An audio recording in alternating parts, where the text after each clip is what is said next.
मसाइल उजागर करने के लिए आज नाज एंड जिना प्लाजा एसोसिएशन के ऑफिस तशरीफ़ लेकर आए। और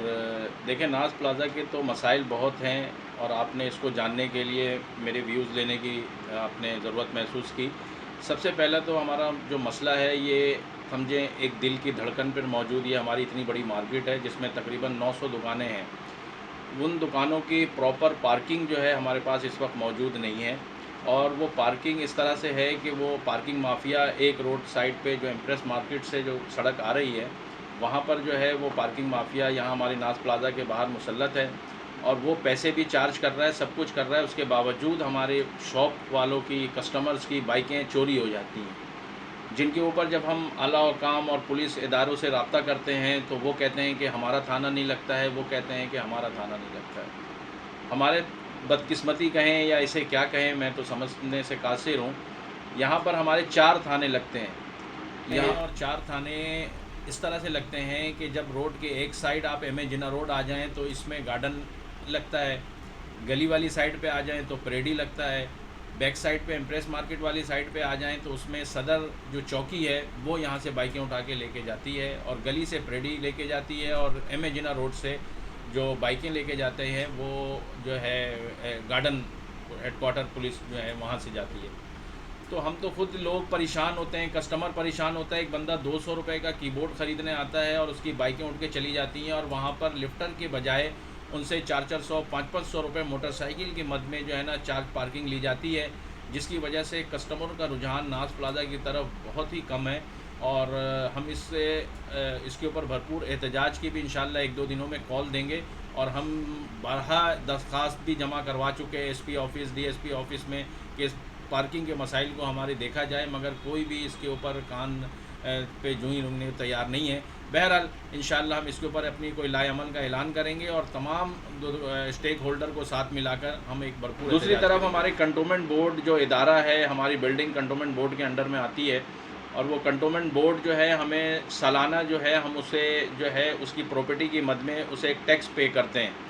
जो हमेशा से होता ये आ रहा है कि उसमें तकरीबन हर साल ही इजाफ़ा हो रहा है।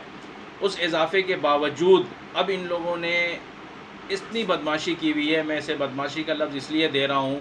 कि दुकानदार अपनी दुकानों पर कोई शेल्फ़ भी बना रहा है कि पुरानी उसकी शेल्फ़ें हो गई हैं, उसे उतार के नई शेल्फ़ें लगाता है, तो कंटोनमेंट बोर्ड का इदारा आके खड़ा हो जाता है और कहता है कि हम ये काम नहीं करने देंगे। कोई अपनी दुकान पे कलर करवा रहा होता है, उस पर कंटोनमेंट बोर्ड के इदारे के लोग आ जाते हैं। ये कंटोनमेंट बोर्ड के इदारे के लोग नहीं हैं, ये बेसिक काली भेड़ें हैं जो मुख्तलिफ़ ज़रारों से दुकानदारों को तंग करती हैं और कुछ ले दे के मामलात को करके इस मामले को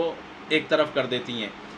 और करोड़ रुपए का रेवेन्यू जनरेट करके हम इदारों को देते हैं, गवर्नमेंट को देते हैं। और आपको पता है कि कराची शहर है ये, और कराची शहर माशाल्लाह कारोबार के लिहाज से आपको भी पता है 80% रेवेन्यू जमा करके पूरी वफाक को भी, सुबह को भी चला रहा है, मगर उसके बावजूद हमारे साथ जो है सुतेली माँ जैसा जो सलूक होता है वो किया जा रहा है। ना हमें प्रॉपर पार्किंग दी जाती है, ना हमें इदारों की जानिब से इतना तंग किया जाता है कि लोग दुकानें बंद करने पे मजबूर हो जाते हैं। वो कहते हैं कि यार हम इनको ही सिर्फ अपने बीवी बच्चों के लिए हम यहाँ रोज़ी कमाने के लिए आते हैं, और हम उनकी रोज़ी के बजाय इनके पेट भरते रहें, तो वो दुकानें बंद करके लोग जा रहे हैं। ये मसाइल को बारहा देखना पड़ेगा। आला हुकाम से भी मेरी ये पुरज़ोर अपील है आपके चैनल के तवस्सुस से कि हमारे पार्किंग के मसाइल को देखें और उस प्रॉपर मसला जो पार्किंग का है उसे हल करवा के दें।